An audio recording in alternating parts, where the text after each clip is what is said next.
Are we streaming? Come on, Twitch. We are. All right. So let me go tell the world that we're on. Streaming, game dev, building spaceships. In Blender. Paste.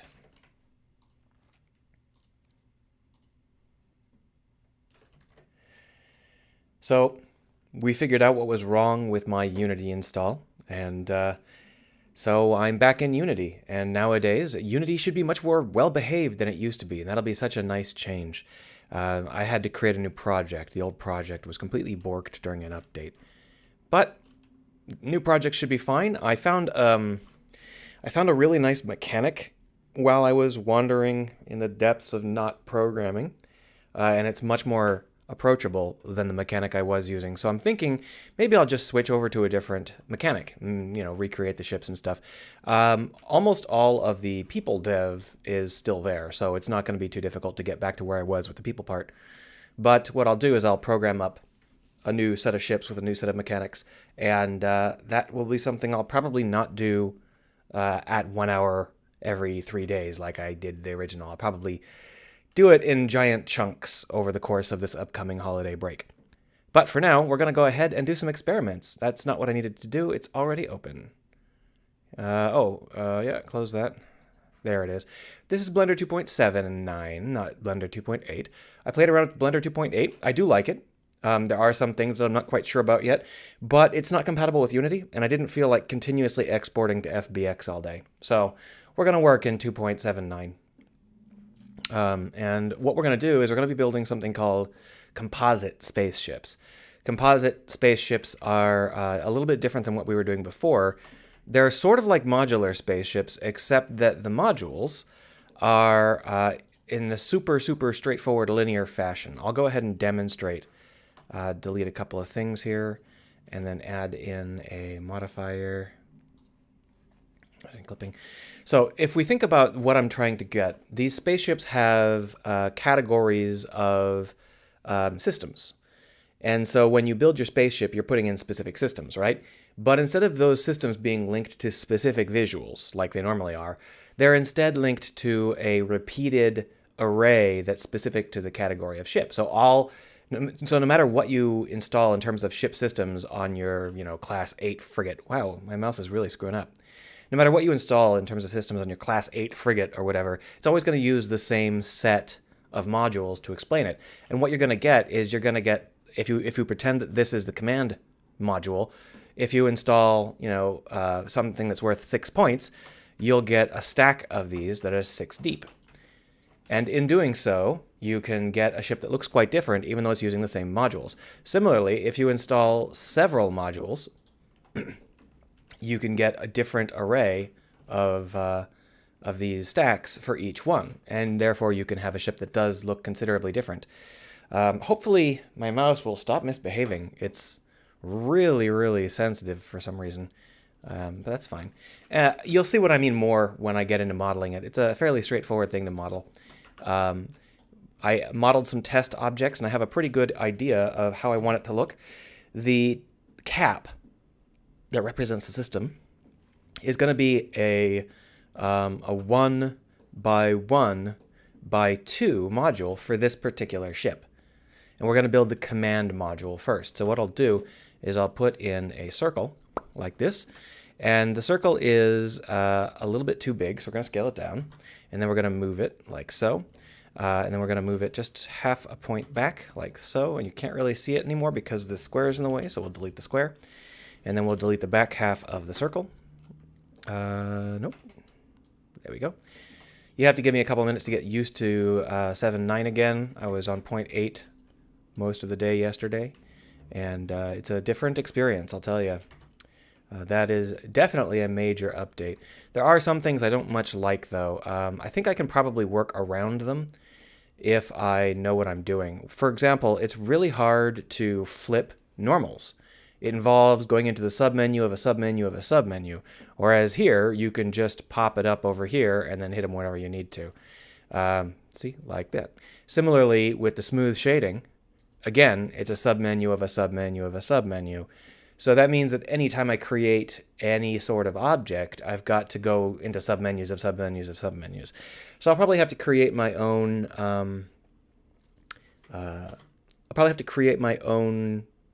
Custom thing widget of some kind that has my favorite buttons in it. I have a feeling that's how everybody's going to do it. Anyway, this should be fine. We're going to go ahead and extrude across. Boop. There we go. And then we'll close the top and the bottom. And so this would be a just a visual for the cap on the command module setup. And what we're going to want to do is have this visual be something interesting. So we'll give it like a window. And put the window here. It's off center on purpose. So if we grab all of these elements, we can extrude, and then we can pull it in and pull it back. Nope. There we are. And that'll be our window. Now we currently don't have any materials, so what we'll do is we'll just create some materials to keep track of what's going on. We'll call this hull. Oh, not hull slash, just hull. And then we'll call this one window. And we'll assign window to this. And we'll make it a different color.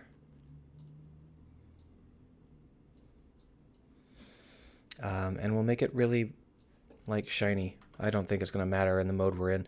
Now, the materials here in Blender don't really reflect very well into Unity. So we don't have to worry about making it very good here in Blender. It just has to be enough that we can see what we're doing. Now, one of the things that you've noticed, probably, is that the window inset doesn't have any sort of edging around it to give it a sense of weight. So that's what we're going to do next. We'll just pop in a cut there, and you notice that we've already got the cut down below. And we'll just grab him, and deselect in the back. And then we will extrude, but we have to turn on, yeah, still on, good. We're going to extrude, and then again, we're not going to scale up, we're going to pull. Now the reason that we pull is so that we don't get any sort of skewing on these points. It does mean that the circle isn't quite as or nicely rounded as it could be, but to be honest, I kind of like that. It just feels a little bit more natural that way.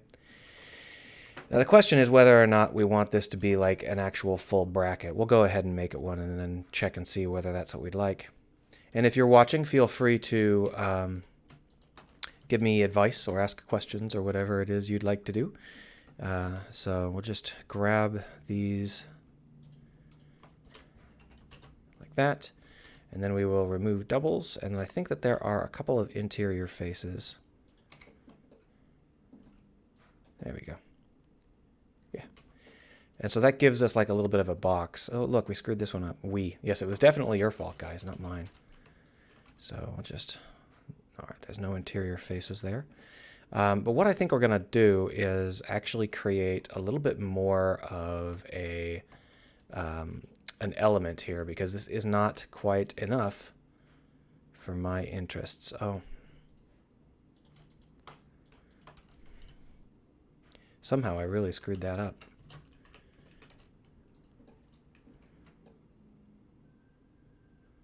I think it's correct. Yeah. So what we're going to do is we're going to create more of a bulge, because that'll look better on all of the sub-objects that we're going to create later if it's not quite so boxy. We'll pull these back, and ooh, that's not the right one. Oh, come on. There we are. And then we'll pull it like that, and then we can bevel like this. Ooh.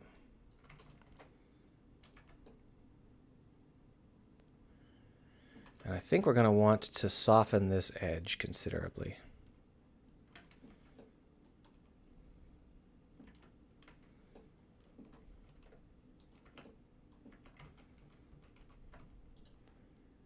I'm thinking about the best way to do it. I'm sort of just doing it however I please without really thinking too hard. And the result is that it's not really coming together quite as nicely as I'd like. Yeah, that's not going to work. So what we're going to do is we're going to leave that like that just for the minute. The real question is what we want the back to look like, and I think that this is a bad call. So we're going to delete it and start over. Hooray! Those of you who are new here, if you are watching for the first time, may not realize that most of watching me is watching me start over again and again and again, to the point where this is a new project, although it's going to be using assets from an existing project.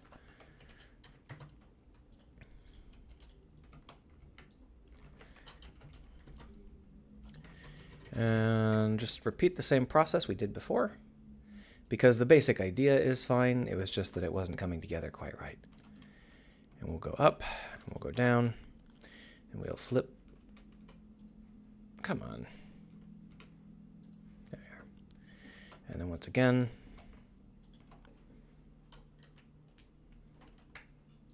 boom, and boom, and boom. In the short amount of time I've been using 2.8, I've gotten really used to using it. And it has a very different feel to its editing, which is not why this is getting particularly iffy. It's just that that's the thing I wanted to do. The other thing that I was thinking of is I know that I need to have slanted version of these. I was going to create the flat version first, but now that I think about it, the slanted version might be all I need. I might not need the flat version. So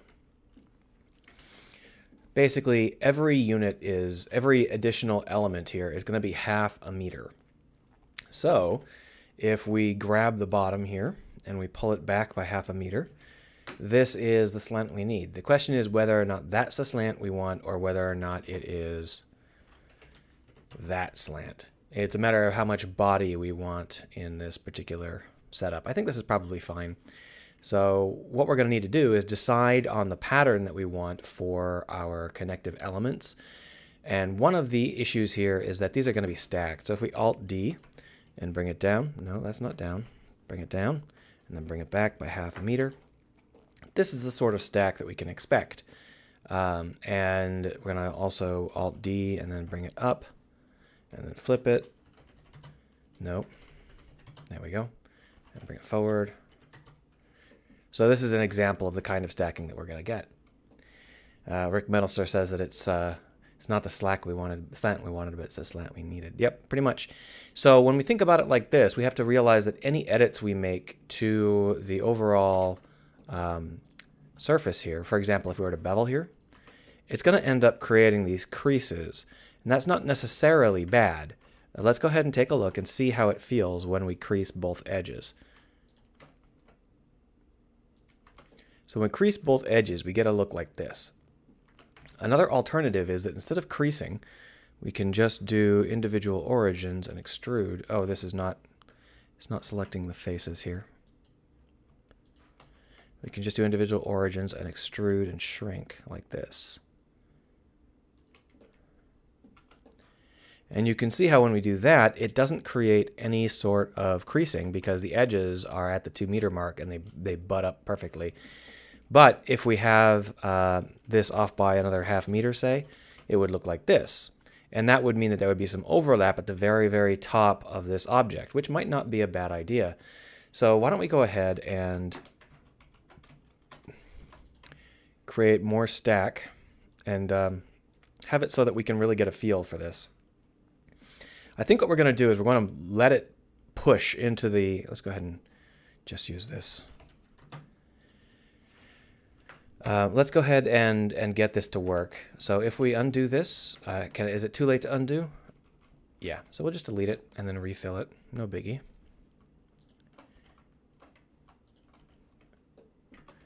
And what we're going to want to do is we're going to want to make it so that the lee side here, the lower edge, has some shape to it, because it's never going to be the upper edge that's visible, or very rarely at any rate. It's going to almost always be the lower edge, because the upper part will only be visible on the very, very topmost element. Okay, so that's what it is. We have to think about it like that. So let's go ahead and bring this one down here, because we might get these shapes, but they're not going to be at the very top. So the bottom is going to be something that embeds in the top of the next shape down, whereas the top is going to be its own thing most of the time. So we can put like a node up there, a command module. Let's go ahead and get started with a command module type thing. We'll create ourselves a new circle. And we'll just bring it down to 1/3 of its normal size, and then pop it into place here. And once again, we are mirroring, so we need to be a little careful of that, but we'll just extrude straight up. And then what we'll do is we'll grab this and we'll turn on proportional editing, just to connect it. Okay. And when we pull it, we can get a teardrop shape like this. And what we'll do is we'll fill in the circle on the top with alternating faces. And the easiest way to do that is to just select this back point and then hit F. Yay! How was that? Pretty cool, right? And what we'll do is we'll create a nice little curve by pulling and pushing until it feels like it is correct. All right, so this is the wrong curve type. Bring it down to sharp.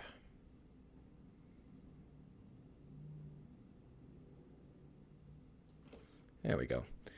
And that is a fun shape. And then what we'll do is we'll just delete half of it. There we go. Let's go ahead and just cut here and here so that we don't lose a face when we delete it. We have to create that element anyway. So just grab it and delete it. There we are. And then we'll just bevel. Nope, that's not going to work because the edge back here is too small. I think a better option would be to cut. And then grab this face and extrude up.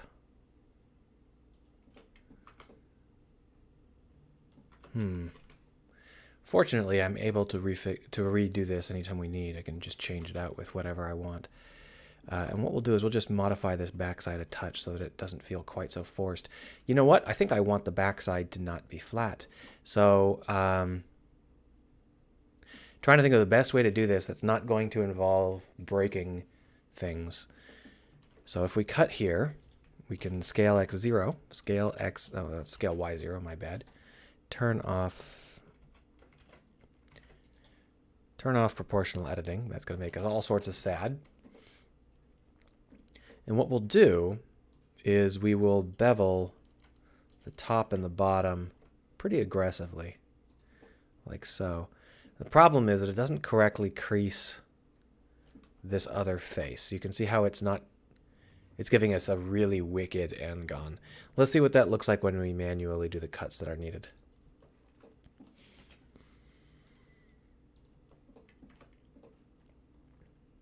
Let's pull this back.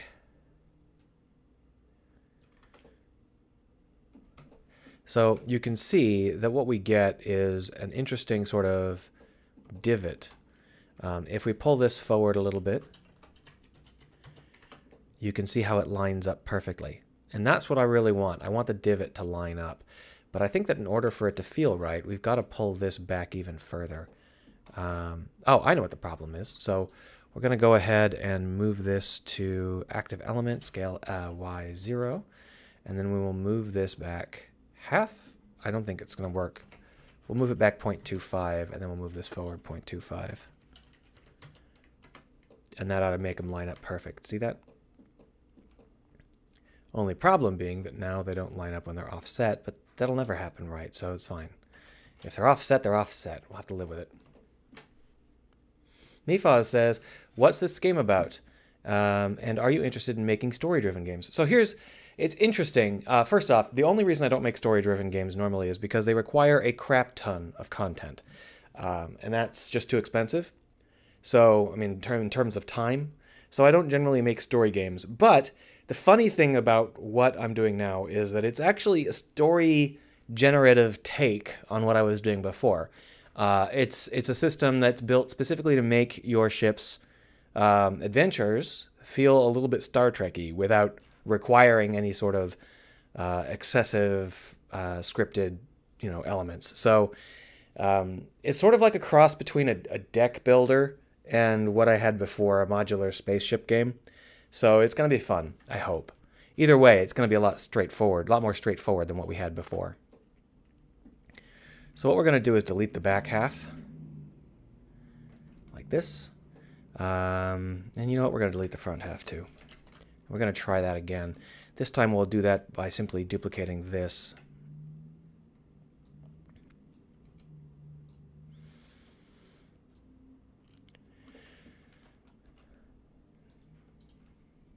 And what we'll do is we'll bring this straight back, and we'll try to line this whole thing up with this edge. Like that. Just a little bit of missing space. There we are.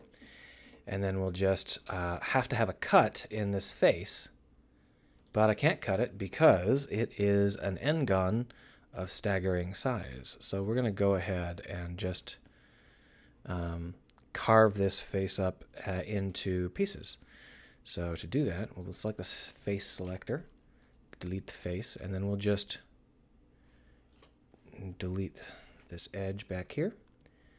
And we'll just grab these edges and extrude them, and then we'll scale them back like this, and then we'll fill in this face. Oop. Yeah, there we are. That's fine. Yeah. And then what we'll do is we'll grab...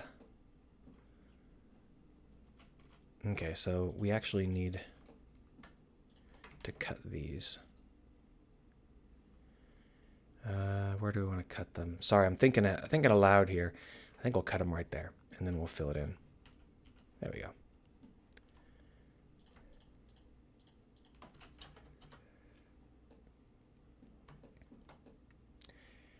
The Relin says, carving the face into pieces. Is this our last resort?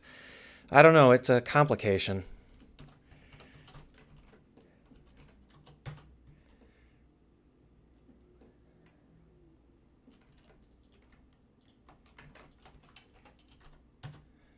All right, so what I've just done is I've lined up this line here with the line of the dome we're creating.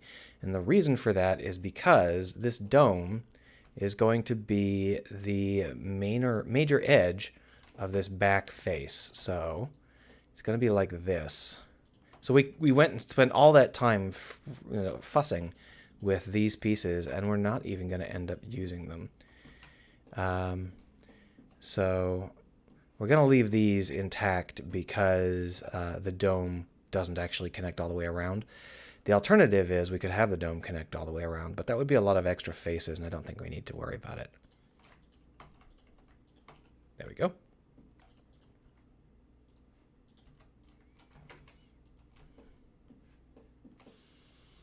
Oh, somehow. Oh, that's correct. Yeah. So this back face now has like a thing on the front. See that? And it's no longer square. It's now kind of jagged shaped, and that's nice. But I don't think this is a severe enough rise. So we're going to pull it up. There we are. And in order to make this feel good, we're going to grab this front face here and bevel it.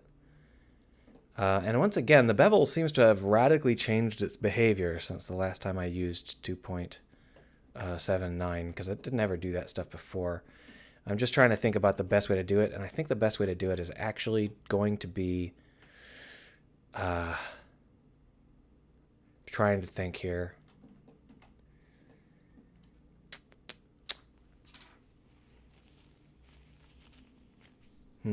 What happens if I were to rotate? I think if I cut here and then grab this stuff, I can create like a little bump, see? And if I do that, then I can create another cut here, and I can pull these guys out.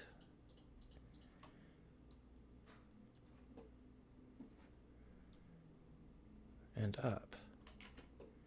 And now we've got a little bit like a whale shape. I don't know if you can see that. We'll just mark this as sharp edges. There we go.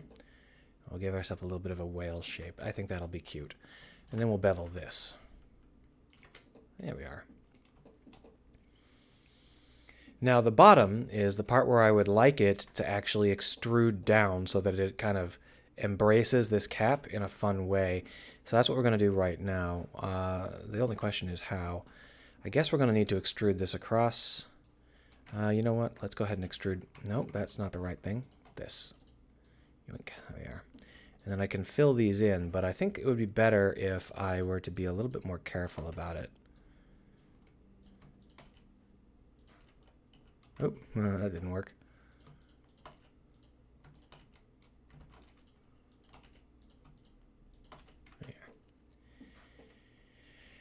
All right, so if I want this to kind of have something that kind of comes down and embraces this, I'm going to need to do it carefully to not interfere with this carving that we've created.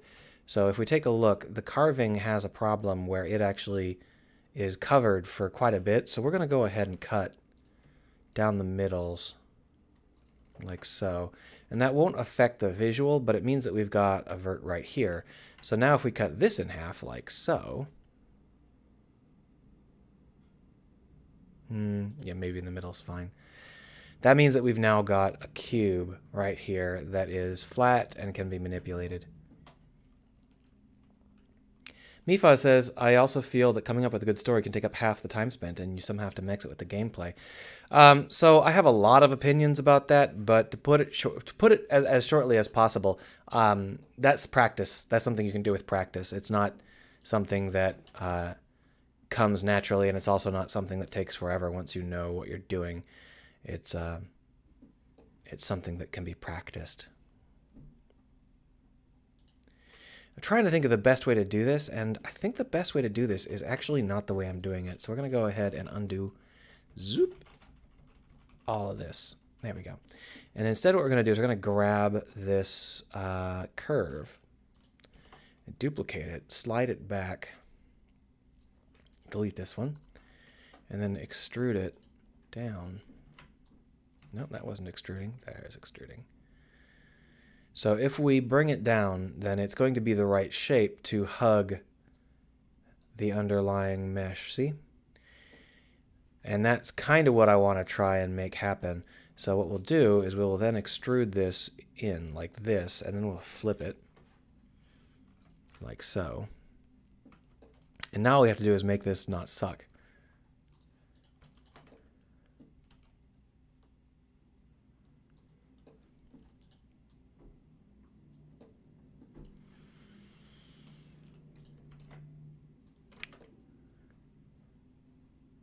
Oh, look at that. It ended up skewing. Of course it did. Undo, undo, undo. Try that again. Just pull it straight forward this time. And once again, straight forward.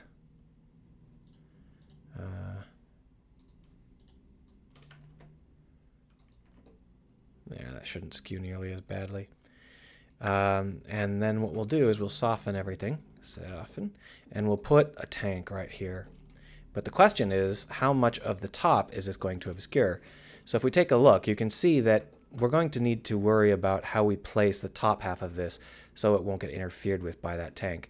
We're also going to need to worry about how it looks just on its own, separate from anything else. But we'll do that in a minute. First, we'll put the tank in. It looks like this is a little bit tight to the side. So what we're going to do is we're going to just move this a touch until it isn't quite so tight with that ridge.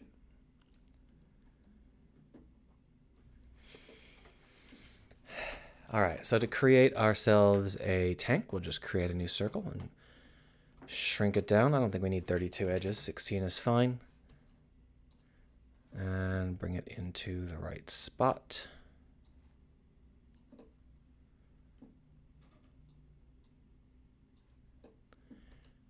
Yoink.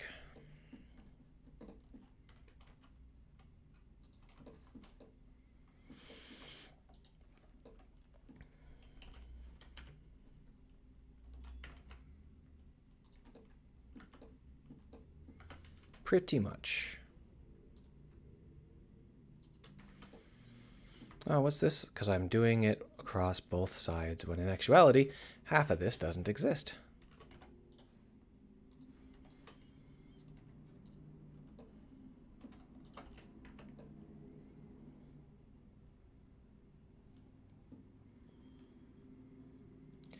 Fixable says, I've never used Blender, but I want to get into game dev in 2019, so I'm going to get a grasp on Unity and Blender. So Blender is currently undergoing a major change. 2.79 to 2.8 is a huge shift. Literally every part of the interface is different. So if you're going to be learning Blender, you have to make a decision. Are you going to be learning 2.79 with the archaic interface, or are you going to be learning 2.8 with the new interface? The problem is there's not very many tutorials for 2.8 right now.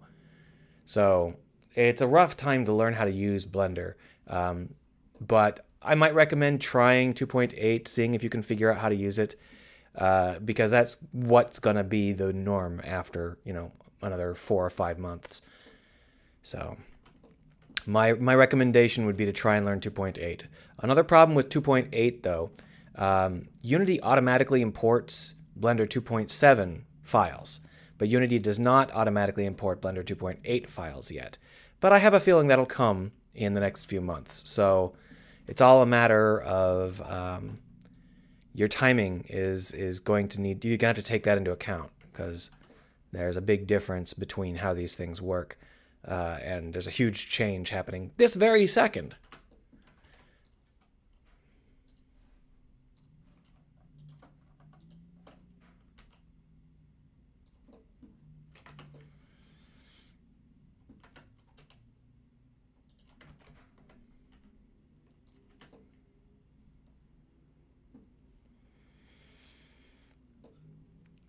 I'm the Soup says Blender 2.8 can export GITF by default, and Unity supports it pretty well. No need for blend files. Well, here's the thing. Blend files are great because they automatically import. You can export 2.8 into FBX or any other file format, and Unity can read it fine. But right now, with 2.7, I can literally go, oh, look, here's my blend file. Oh, look, there's my work. I forgot to save it. Oh, look, there's my work. And it automatically updates. That's not a chain that happens by default if you're not using the blend file. So, keep that in mind. But I have a feeling it will work eventually. It's just not currently working. So now we're going to work on how the back is going to look. And I think that what we're going to do is just rock this stuff straight to the back edge.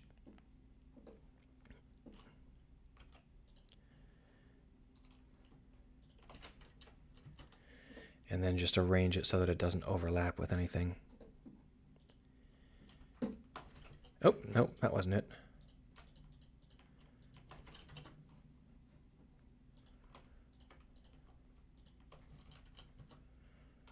And we can cut here.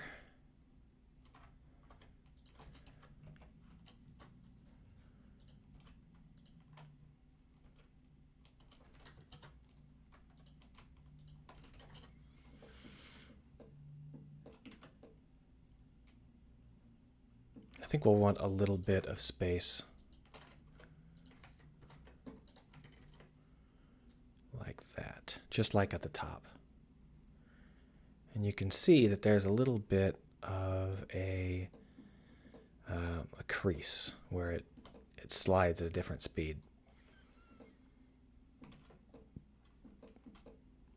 Oh, that's interesting. It's not flat. I must have slid it when I was moving it back. I keep doing that. I don't know why. Come on, grab the stuff that you need, and not a whole bunch of random crap that you don't need. There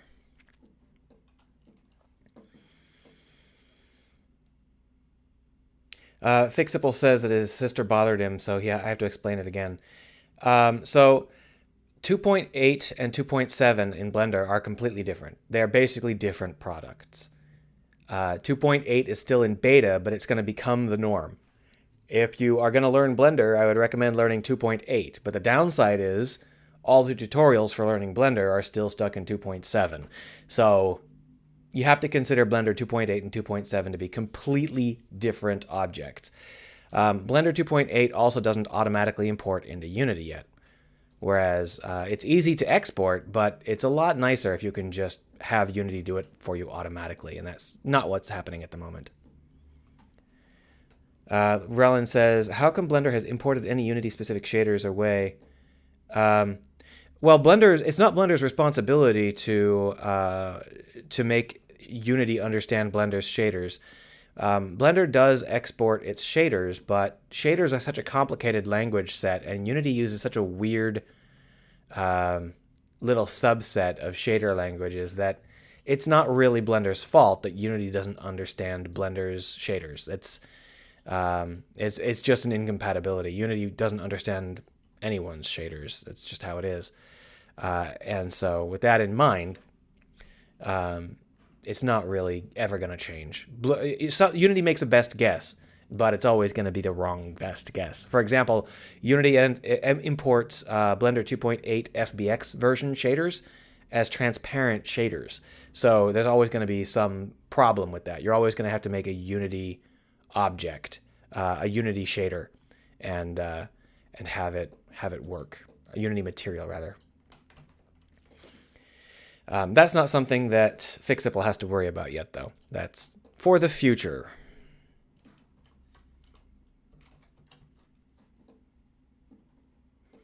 So what I've just done is I've just lined up these two bits of mesh so that I can have these merge together at the back end. So we'll just remove the doubles, and then we can just delete and delete and delete.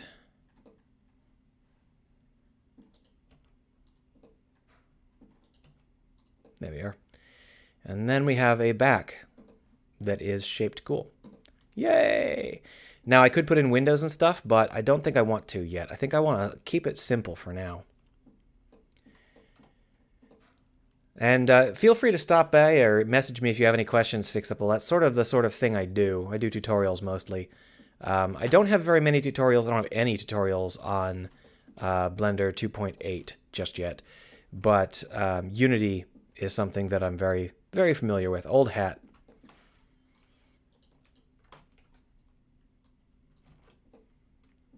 All right, so I want to make sure that this ends up merging properly as well, which I think I need to do the other direction.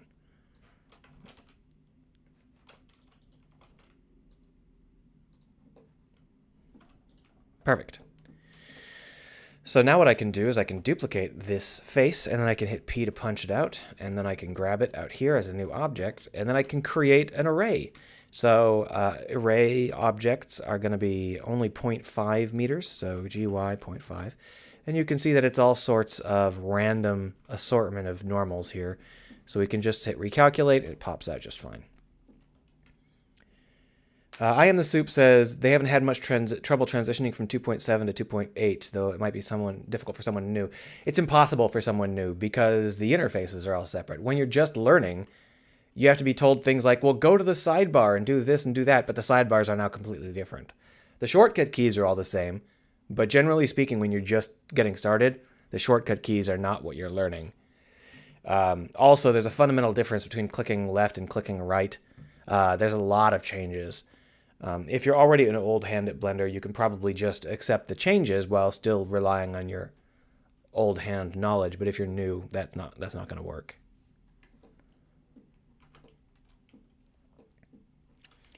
Fixable says, how did you learn to use Blender like this? Practice? Yeah, I am not actually very good at Blender. I am moderately decent at Blender.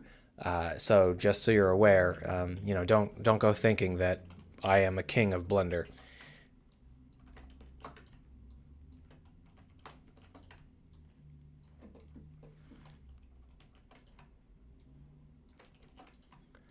So this is how it would look, maybe, in the actual ship.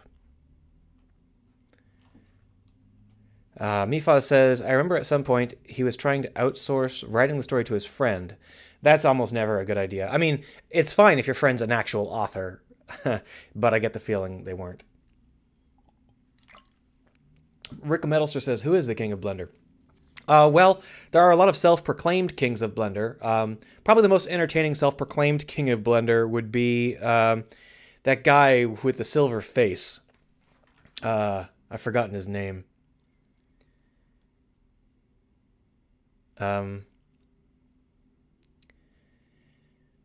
I'm trying to remember. I'm trying to remember his name. He's the Blender Debunk Silver Face.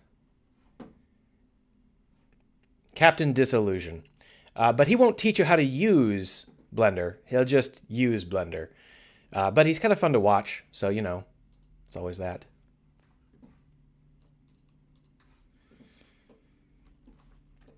But there are a lot of self-proclaimed Blenderers out there. I mean, everybody who uses Blender is a Blenderer, but Blender is one of those things where it's not, at the moment, it's 2.7 style. It's not really something that anyone is thinking is the best thing out there. 2.8, maybe it'll become the best thing out there, but when you're looking at 2.7, most of the people who are really, really solid into 3D development are using Maya and stuff like that. They're not really using Blender. That's changing, but it's still not quite there yet. Brick Metalster says, what do I think of Blender Guru? You know, I don't know. It's been such a long time since I bothered looking at that sort of stuff. But I would almost guarantee that Blender Guru is 2.79 specific.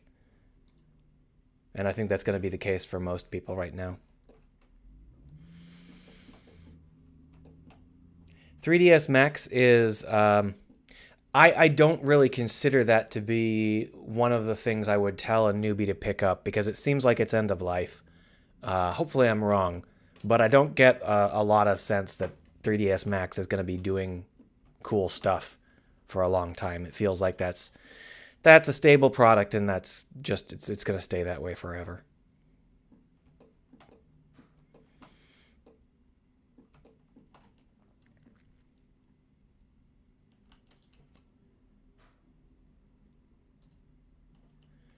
I'm making a window. I'm trying to think of exactly what shape and size the window should be. I think I want to put it at the bottom.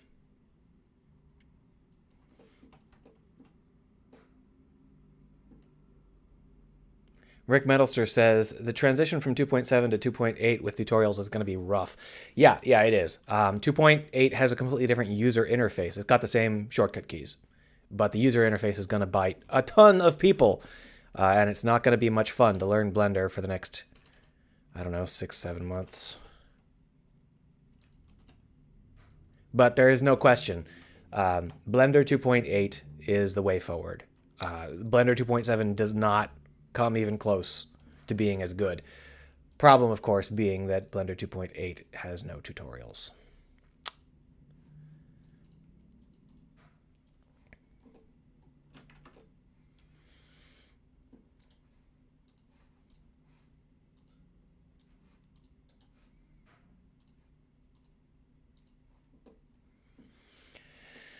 Oh man, I got so used to Blender 2.8's matte cap, and I'm like, oh, this is such an ugly editor. And it is. It's just the worst looking editor in comparison to Blender, Blender's next setup. The matte cap stuff in Blender 2.8 is fantastic. It looks amazing.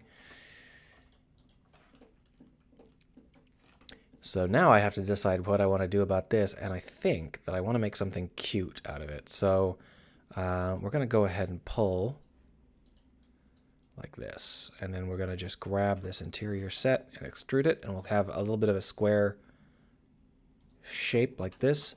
And then what I can do is create a fun little shaped widget like that. Get ourselves a little bit of like a key sort of setup, see?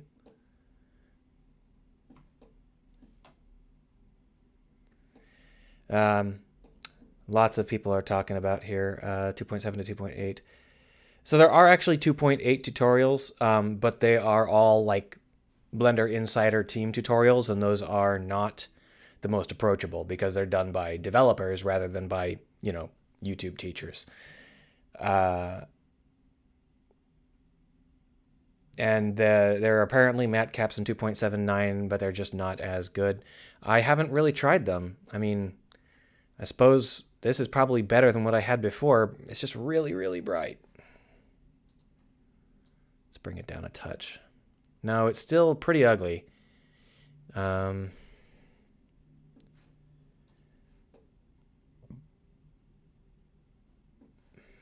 it's not going to work out. All right, so we're trying to make this look a little bit fun and unique, and the way we're going to do that is we're going to spray over into the other sides. So we're not going to stay confined into this 1/2 meter wide object. And what we're going to do is we're going to do that right up here on the top. We'll cut like this, and then we'll extrude here, like so. And then we'll just extrude forward and backwards from this, like so. And we can pull these in and create a little bit of like a cap. Now, the idea here is that we can't go so far as to accidentally create cut acrosses. So what we need to do is need to carefully control exactly how far forward we're going to go. We know that we can go exactly 1/2 meter forward, so that's 1/2 meter. And then if we bring this back to where we started,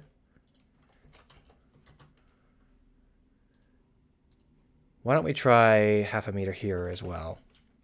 So that's a full set. If we go at half of each of those, then we would end up with the right amount. But the problem is that it would be super even, and I don't want that. I don't want it to feel even. So what we're going to do is we're going to GY 0.5. Oh, it looks like it didn't. I must have extruded again. So we're going to just bring these back. And then what we'll do is we'll extrude this direction, GY 0.15. And then this one will be GY 0.35. And you see how that creates a perfect connection running all the way back. We're going to add in just a little bit of a bump so that it looks fun, because otherwise it will be pretty dramatically, overly similar. So to do that, we'll extrude here, and then we'll just unextrude this part by merging it back into the set. And then removing the doubles. We'll just grab this and pull them in like so. And then just to make sure, do we have an interior face? We do. We don't need this interior face. I guess we do need that one, but we don't need this one. There. And now what we've got is a repeating pattern. I don't actually like that repeating pattern, so what we're going to do is we're going to try and tighten it up a little bit. I Am Soup says it's over here in what's called the N menu, which is something that you as an ordinary person would never know was called the N menu. In the new version of Blender, there is no way to get rid of this without hitting N, and they do not tell you that you need to hit N. So when you accidentally summon it, like so, it's like things that will float on the side of your screen forever, and how are you going to look for it? Because everybody calls it the N menu, but no newbie knows to call it the N menu. So what we're going to do is we're going to cut, we're going to just bring this back, GY 0.2, and then extrude it straight, 0.2. Give ourselves a little bit of a something like that. Yeah, that's probably okay. And then we'll just slide it with a bevel.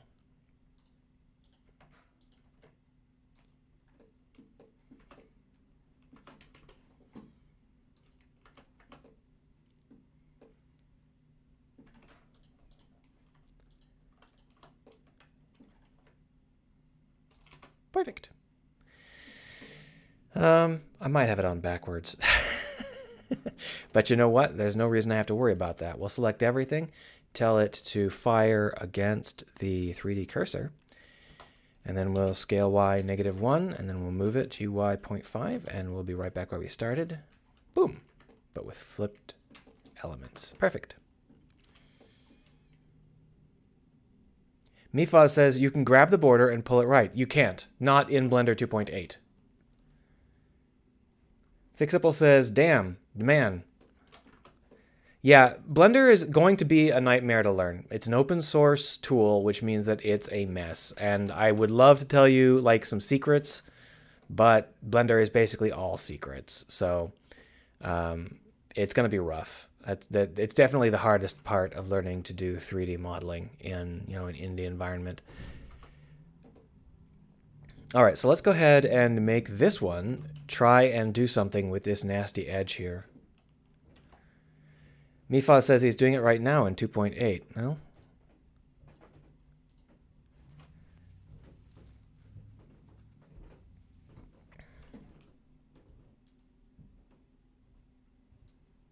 Wait. Did this update? I think it updated. I was pretty sure I couldn't drag it as of last week.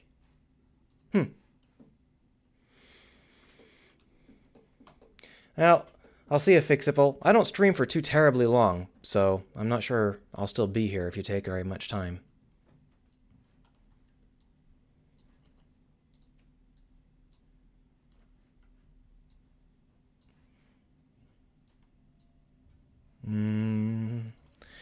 Well, I'm glad to know that I was wrong about that, because it was something that really confused me for a while. Now I've got clipping turned on.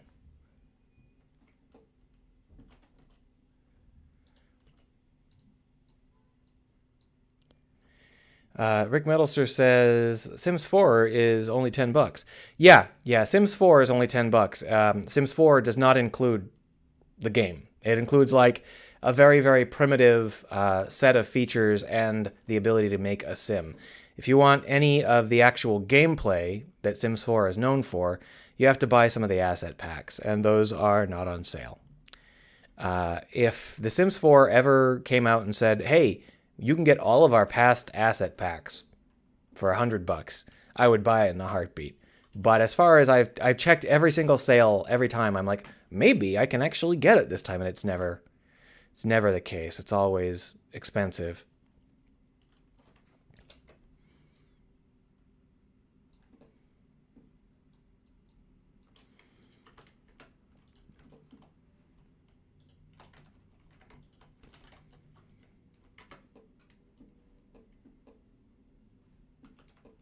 Well, look at that. Let's go ahead and pull this into shape. We got a beveler that ended up screwing up here. There we go.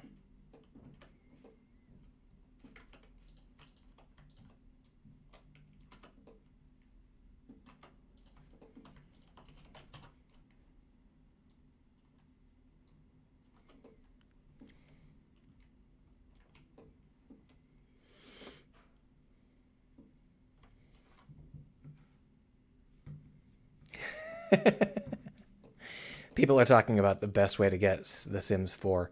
I'm a fan of The Sims. I have made dozens of games that are like cheap game prototypes that are like cheap Sims knockoffs, because The Sims inspires me to be like, I want to be like that, but with, the thing I want. And that's always the highest praise. But the problem is that they are catering to their captive audience. They're catering to people that liked The Sims 3 and The Sims 2 and don't care if The Sims 4 costs a lot. And I do care. I wouldn't care if it was a one-time price. I'd be willing to pay quite a bit for all of The Sims. But they don't ever do that. It's always going to be, thanks for paying us, pay us again. And that's kind of not my thing. I don't like that approach. I still remember a time when software was products. And once you owned it, you owned it. That is obviously not the case anymore. It hasn't been for a while, but I'm old. What we're going to do here is put in some vents. So just grab these faces and extrude them in a bit. And then what we'll do is duplicate them and pull them out to the side and do some cuts. Nope, not that way. This way. V. V. Oop. And then we'll grab all those. Select. And then what we'll do is we'll go to individual origins and we'll rotate around the y-axis and we'll give ourselves V. There we are. And we'll give ourselves a nice set of blinds. See? Beautiful. Now, I can't tell if these have back faces or not. I don't think they do. They shouldn't. And we'll just slide those forward a bit. Yoink. And then we'll extrude and move them up. And now this one Nope. This guy. I'll just delete his ass. I don't think it looks right deleted. Let's go ahead and put that back in and just adjust it. There we go. So now you've got like a vent system of some kind. I don't know why your spaceship needs a vent system. Doesn't make any sense. Someone was very dumb when they made that. But it's okay because it looks decent. And now for the overlapping bit, what we're going to do is we are going to put in something down on the bottom that overlaps. And I think that what we'll do is we will switch over to editing down here just so that we can see the bottom properly. Now you can see that we've got a problem where it's not actually lining up with the original object. And that's because this is flipped and these are not. So these also need to be flipped. There we go. But that does mean that I have to move this whole thing aside because I can't see what I'm doing. There we go, this one. Let's go ahead and create a chain of them so that we can really tell what we're doing. There we go. And what we're going to want is something down here that is similar to what we created up above, but looks a little bit different. And to do that, we'll put a cut here, and we'll create a set of rails. And these rails, we'll move them both here, and then we'll extrude down. And then what we'll do is we will just grab and extrude 0.5, and that'll be rails, right? And that's really all we need, except we've already got these wonderful little divots. So we might as well duplicate them, scale them inside out, bring them down.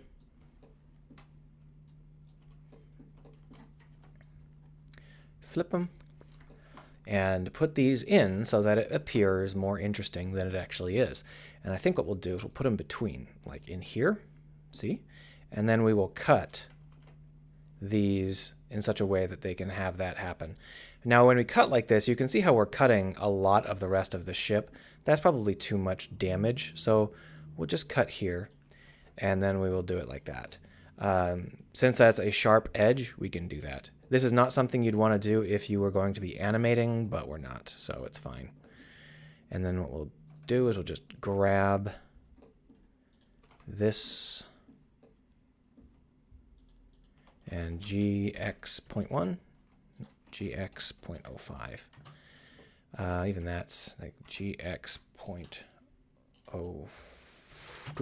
Okay, that's good. And then we'll do the same thing over here. GX.25. Oh, GX.025 negative. There we go. And that gives us a fun little set of, you know, curve. And what we'll do is we will bevel to really get the most out of it. We're going to bevel one of these sides much more aggressively, like so. And then the other side will actually pull up and make much less smooth. So there we go. And then there we go. Give it a little bit of directionality. We're going to need to mark everything as smooth again. That's fine. And then we're going to want to move these things forward or backwards because having them in the middle is a little bit too centered. So we'll just, oh, not see-through. There we go. Just grab them like this and make sure that we've got all of the objects that we need. Don't need these. And then we'll just drag them in any way we please. And I think that dragging him back is better than dragging him forward.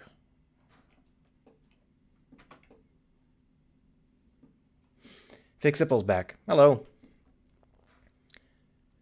People are talking about stuff here. Sorry. I got lost in the project and forgot what people are saying. Origin, you can play a monthly subscription to play games. That's what the industry has become. Yeah, that's not great. The Omdel's looking good. I wish I had the motivation to learn Blender. Well, Blender 2.8 is kind of fun. You can't go wrong just opening it up and poking around. And Fixiple's back. All right. So now what we've got are the structural elements that I wanted in this setup. I think what I want to do... I I want to do something a little bit different than what I've just done. Not too much, just a touch. So what we're going to do is we're going to pull this back like this, and then on the other side here, like that. Oh, no. E, G, Y, 0.25. And now we got the same result, but now that it's staggered, we have something cool going on when it's not the tip, see? And that's a little bit better than what we had before. And I think that that is probably good enough for our testing purposes. So let's pull this back into place. And this is the sort of thing you might see for your ship as the command module. So what do you think if, there's no like materials on it or anything yet, but what do you think if you're making a ship and the front of your ship has this sort of adaptive presence to it, so that if you're, if you put things in your command module, you can see that the command module gets larger, gets taller, and that would be the visual feedback on how your command module feels in the game. So it doesn't matter what you add. You could add like, you know, vid screens, and it would be one of these. It would show this, and the vid screens would have some effect in the game, and they might have a special ability. But in terms of them being reflected in your ship, you see more command space set up like this. I think that that would work out pretty well. The only thing I need to do is make sure that the ship designs can afford this kind of stacking, which isn't as hard as it sounds, because I'll just create a backplate that will fit. Let's go ahead and do that right now. So the backplate,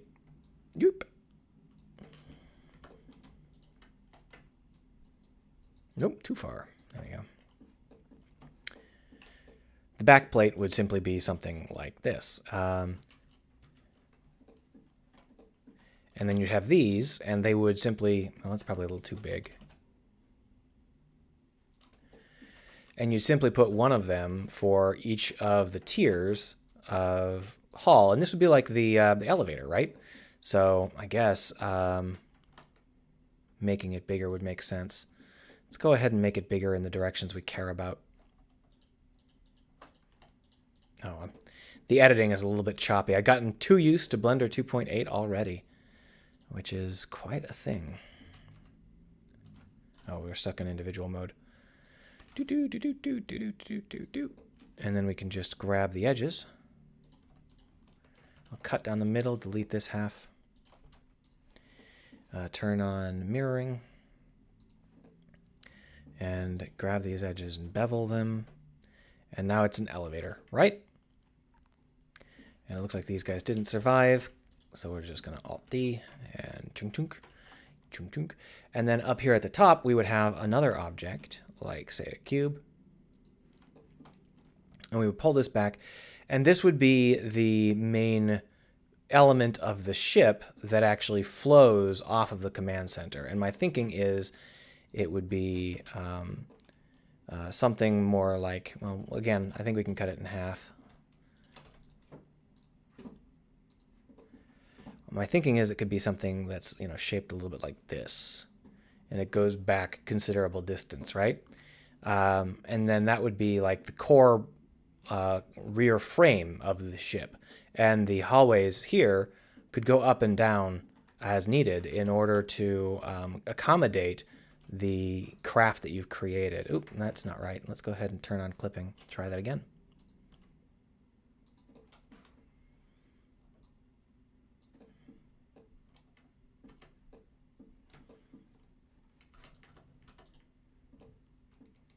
You know what? I think I can just delete these two again and try that one more time. So we'll go ahead and delete this. We're going to try and make this work a little bit better, and I think the way to do that is to actually mirror it like so and make it perfectly symmetrical. So what we'll do is we'll just use pulling rather than, oop.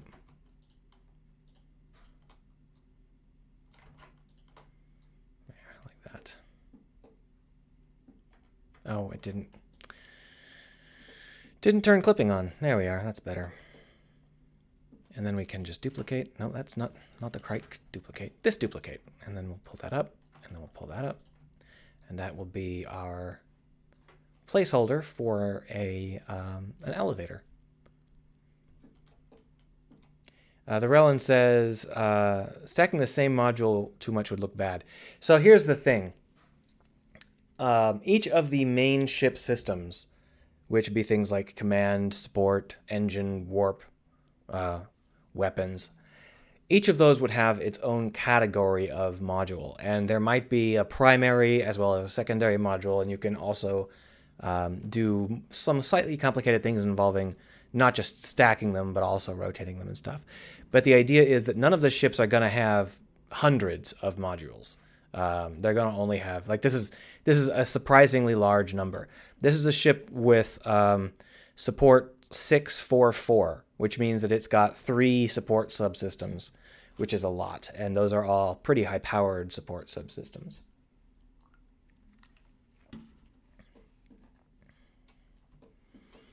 So let's go ahead and build ourselves another ship element. Let's go ahead and put in the support section rather than the command section.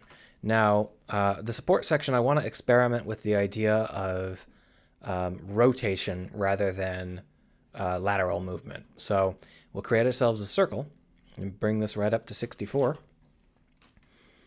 And then we will scale it up by 2. I think we're going to want to scale it up even more than that. Scale it by 3. And we're going to rotate it by 90. Oh, that didn't work. There we go. And then we'll extrude like this. I'm going to mark that as a mirrored object with clipping turned on. There we go. And then this will be like the gravity wheel, if you'd like. Maybe it's even a little bit too small. Well, we can always enlarge it later if we need to.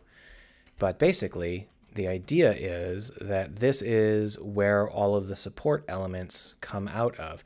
And when you stack them, let's go ahead and smooth this and then turn on auto smoothing. When you stack them, they go out to the side rather than up and down. And then the next one will be half-sized, like so, but it will be on both sides of the ship. See?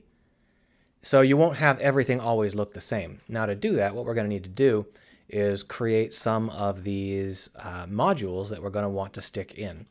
I'm going to go ahead and grab this entire ship here and move it up so that it's roughly in the right spot.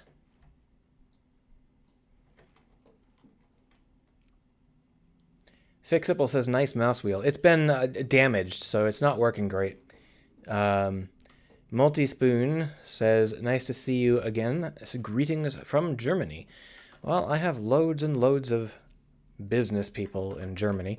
But I do know that because of the time I stream, Europe tends to get my streams. It must be like 1 a.m. over there by now. Let's go ahead and build ourselves a module. So we're going to just pull it. Oh, yep. Oh, yep. And notice I left the center in the center of the circle. That's for ease of doing stuff in a minute here. But the idea is we can just extrude. Well, that wasn't how I wanted to do it. And then pull it in. I guess we'll just flip all of these. There we go.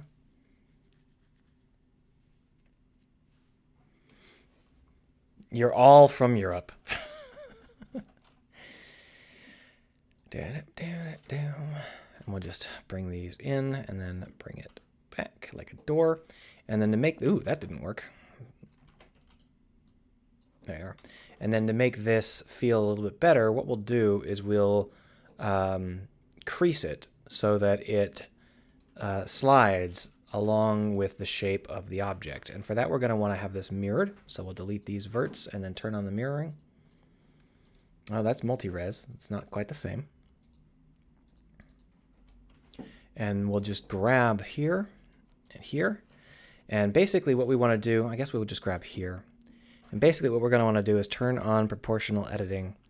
But I'm trying to think of the best way to do this, because this is going to drag both sides inaccurately. We'll have to adjust it, I think.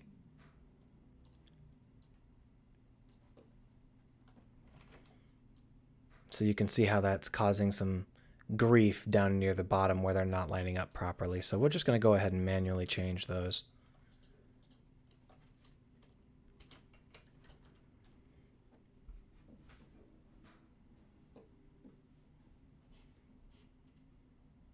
I have no idea what Fixable just said, but thanks, I think. Oh, they're talking about 24-hour time, I think. Oh, wait, I can just do this by selecting individual origins and then doing them all at once. And then obviously we'll delete the left half.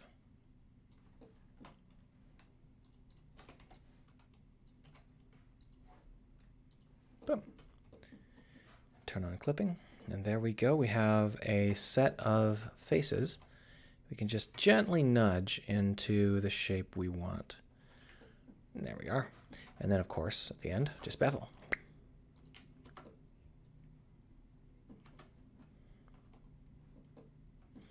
And on this side, we will go ahead and fill that in. And then extrude it, and then shrink it, and we're going to get an interesting square shape, which is kind of what I want, so that's what we'll leave it with. I don't want it quite that square, though.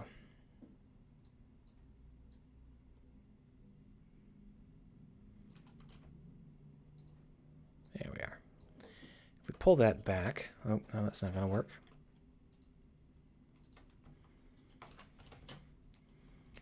And then extrude it. Then we can just take some of these faces, give them a little bit of a push. That's kind of fun. And then, of course, we'll just take that entire face, bevel it. And everything gets smoothed. Hooray!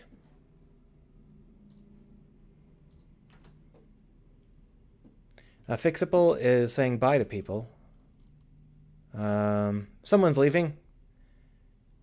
Oh, Fixable's leaving. Goodbye. Thanks for stopping in. Sorry that I don't have an eye on chat quite as aggressively as some of the other streamers do. It is not my forte, unfortunately. Anyway, the way that this is going to look is that it's going to be rotated like 15 degrees, or I guess 30 degrees, each time you have a new module. But as you can see, rotating it by 30 degrees ends up causing, oh, that's not even rotated correctly. There. Ends up causing a collision with that part of the face, the part that we spent so long trying to get to look decent. So what we're going to do is try and fix that up by simply moving it back again. Well, we'll do it with another way. Just disable, and then we'll re-shrink this stuff.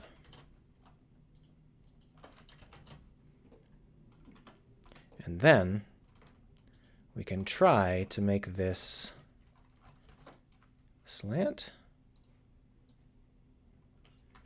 Yeah, that'll work. Just need a little bit further. There we are. And then we can always either adjust these individually or just bevel the hell out of this guy. Oh, we can't because that's on the edge. Move it.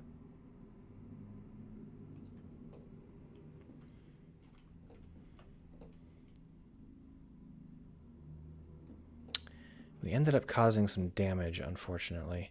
Let's go ahead and delete this. Delete the edges with this. And then we can re-bevel. Oh, I see. It's not a problem with the bevel.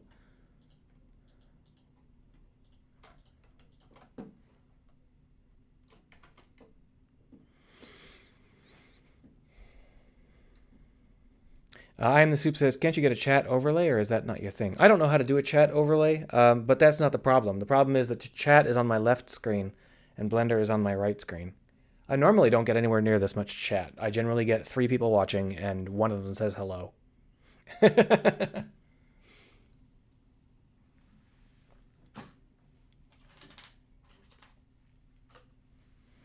All right.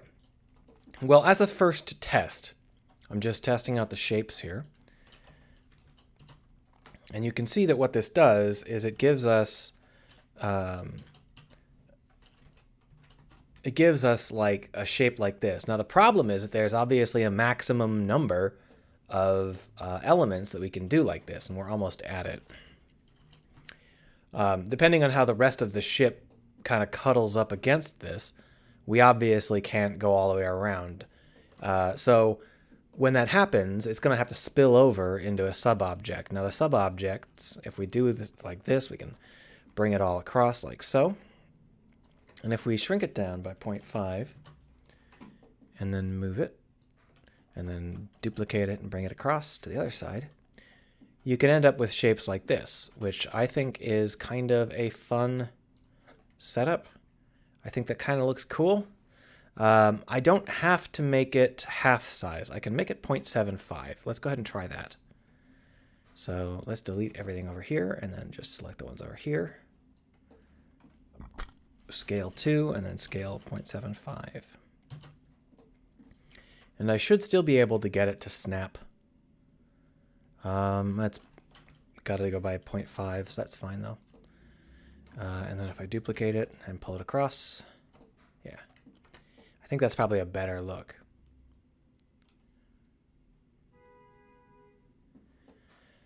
So what do you guys think? The whole thing might be a little bit large right now, but this is the sort of thing I'm sort of thinking. Let's go ahead and bring everything we've just built down like that, because it was a little too large. This is the sort of thing I'm thinking where it is going to be a ship that's made out of composite elements like this, where your core ship frame is separate from the ship systems you build, but the ship systems you build aren't going to be reflected as specific variables, or as specific meshes. They're going to be meshes that are dictated by the ship type. Looks too busy, says the Relin. Well, this is the busiest it's going to be. Most ships aren't going to be... they're not going to have a lot of stuff going on. Not at this size, anyway. So let me go ahead and describe it, since I actually have a couple of people here. Describe what we're trying to build. So the idea here is that when you get a ship frame from the junkyard or whatever, you will end up getting to put ship subsystems in. And the ship subsystems are... you can think of them as being similar to cards in a deck builder game. This might be easier. Hold on, let me go ahead and open up a drawing window. Give me a second. Bam. We'll just pull this up. And I sniff into the mic. I'm sure that was a lovely sensation. And pull this up and pull this up and pull this out. Grab that. Make this happen. Bang, bang, pow. And then we'll bring you back. There we are.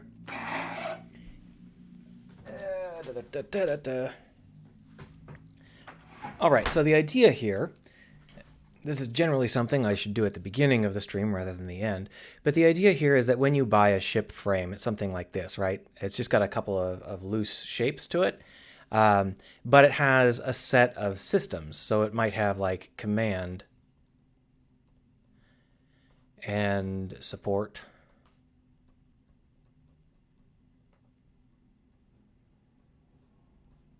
and engine, and it might have more if it's a larger ship, like warp or weaponry, defenses, that sort of stuff. But the idea here is that when you have a ship like this, you also have subsystems you can put in, which are things like video screens, and they'll have a value of, say, 3. Now, when you put the video screens in, say, put them into command, then you now have a command with a subsystem of 3. And that means that you get a command module that is the front edge that we just created plus 3 elements, just as a visual reflection of the ship you've created. And in any sort of situation where there is a command challenge or you need to use a command thing, you can select that 3 and it will be a power of 3 in whatever you happen to be doing. Similarly, if you dropped in another If you dropped in another one, so you have like video screens, and then you also have like encryption computers or something. I don't know. That one might be a 5, and then you could have a 3, and you could have a 5, and they would be, stacked up.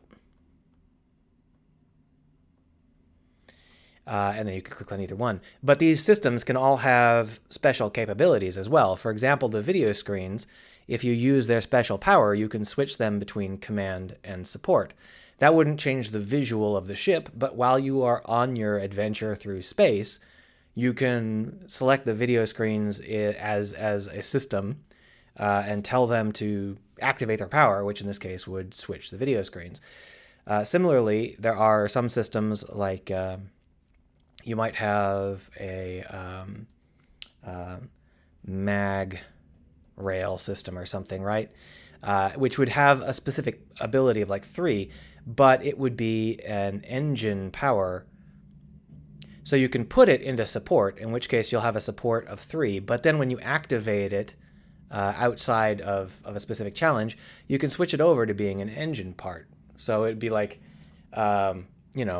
repurpose the mag dish for engine propulsion. And in this way, you can build your ships to have the systems you want, but also be able to switch those systems over to other purposes when you need them, which naturally would create a sort of story-like flow, especially as you get damaged or injured. But the core part here is, I'm not sure if I'm explaining this right, there is an emergent pulse to each ship. Each ship feels a specific way, not only because of the numbers in each of these systems, but also because of the powers that are also in those subsystems when you decide to use them for their powers rather than for their number. So the ship changing shape is just visual glitter for making the game a little bit more interesting and fun.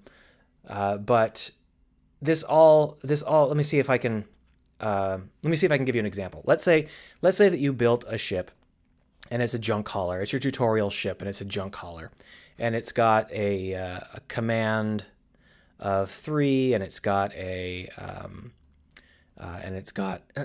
support of 3, and it's got engines 3. So it's like totally generic, right? There's nothing to it. And what you've done is you've built as generic a ship as possible, but maybe you have a different idea when you're building your ship, and instead of engines 3, you decide you're going to put on a different one. You're going to put on a specialty engine module here, which is chemical tanks, which are great for rocket ships, right?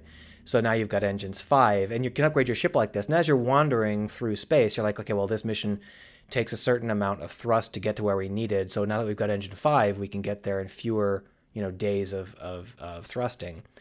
And when you get there, you can be like, okay, well, we need to push the debris out of the way. So you have a support call that, you turn on your deflector dishes, and if your support is high enough, you can push the debris out of the way. And if it's not high enough, then you're either going to have to take more time or take some damage.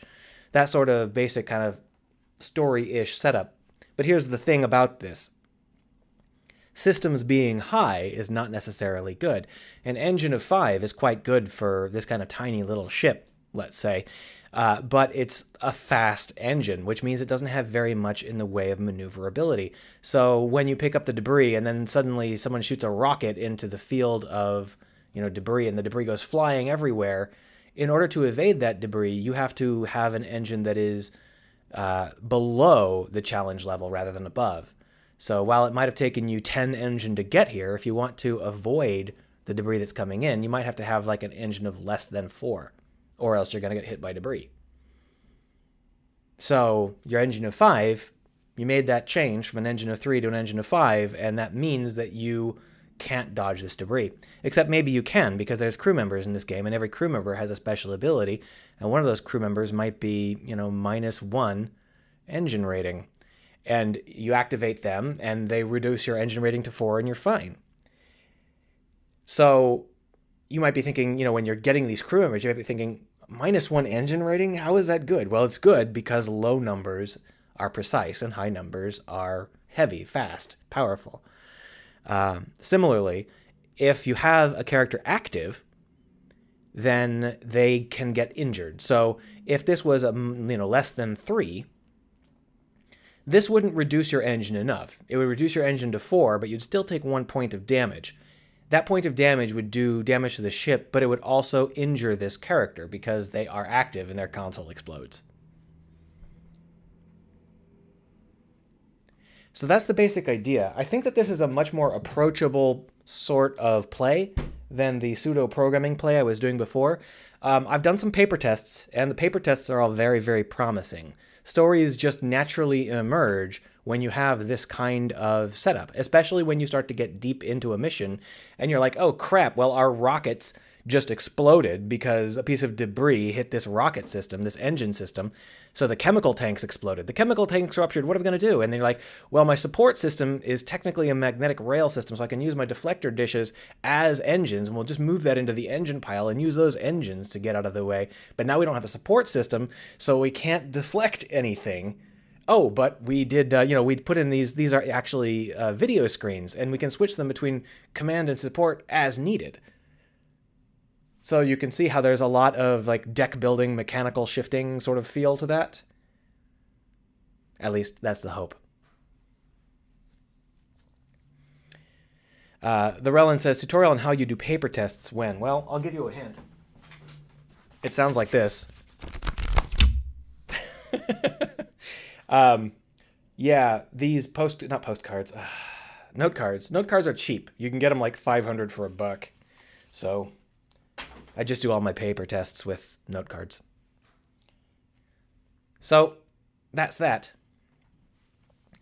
Anyway, if you have any opinions or stuff like that, I'm gonna hang around for a couple of seconds. I'm gonna take some screenshots, answer some questions if there are any, and then I'm gonna go and turn off my oven because it's really hot today since I turned my oven on.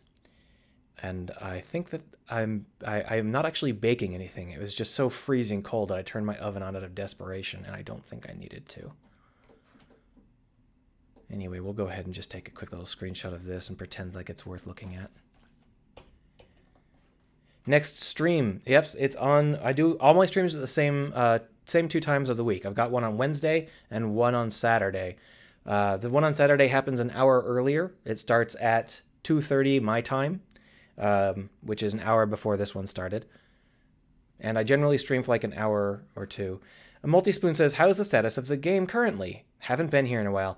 The game hasn't been here in a while. Unity really shat the bed. And I was so angry that I stopped using Unity for a month. So I literally haven't done anything except for try and model hair. But the pieces are coming together, and what I'm doing now is I'm debating on whether or not we are going to spend time shifting our gameplay to this new kind of gameplay, and I think it's a better kind of gameplay, so I think we are.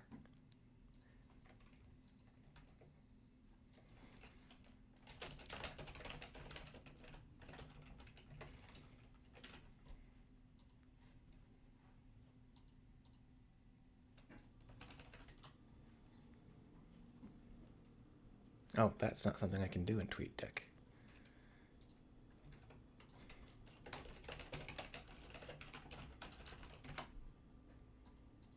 There we go. All right. So thanks for stopping by. And I will see you all on Saturday if you care to come back. And I won't if you don't. Now, where's the stop button?